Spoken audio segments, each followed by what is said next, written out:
So today's video is we will going to have ginisang pechay. So yan, nagsaute na ako ng onion, garlic. Then, we will going to add up the pecholay or yung body ng pechay. Yan. Kapag lumambot na, mag-add up tayo ng half of cup of water.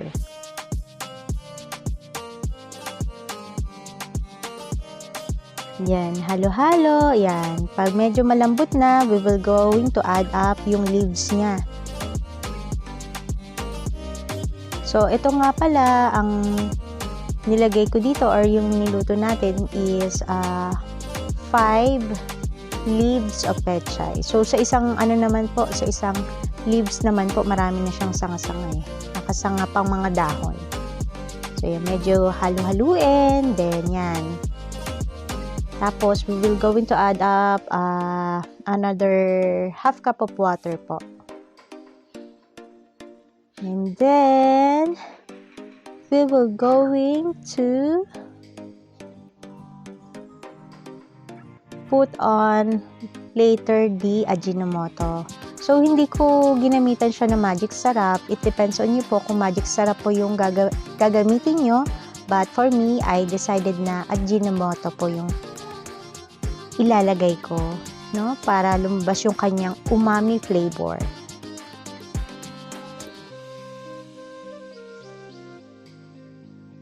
Konti lang, it depends on your taste po. Yan, medyo halu-haluin, pero hindi naman po sobra. Kasi madali lang naman po lumambot yung leaves, kahit hindi na po takpan, basta kumukulo lang po yung water po natin. And then, ayan. Ganyan lang kasimple yan.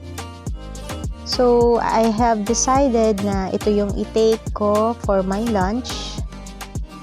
Yung simpleng gisang pechay. Then, papartneran ko siya ng tofu na leftover, pati pritong bangus na leftover. Boneless bangus ang ipapartner ko dyan. Then, yan nga po, we add some salt.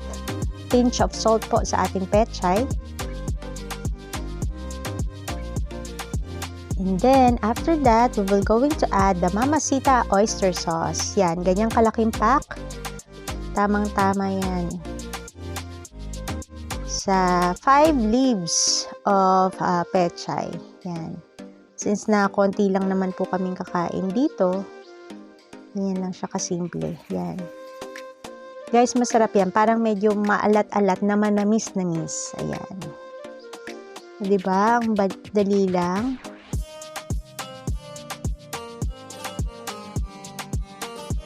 Yan. Yan ang sinasabi ko na boneless bangus na leftover kagabi na ipapartner natin sa gisang pechay. Yan yung tofu nuggets. Yan. Kung napapasin yung tofu nuggets ko, merong dark color kasi yan yung hindi ko masyadong natadtad yung pepper. Nilagyan ko siya ng pepper para breadings, para medyo maanghang-anghang. Yan. Gusto ko kasi medyo maanghang-anghang. Yan, initin natin kasi leftover nga siya. Gusto ko mainit eh. Tapos yan yung boneless bangus na leftover kagabi. Init lang. Ayan. Yan ating natapos na gisang pechay. Thanks for watching, guys. See ya!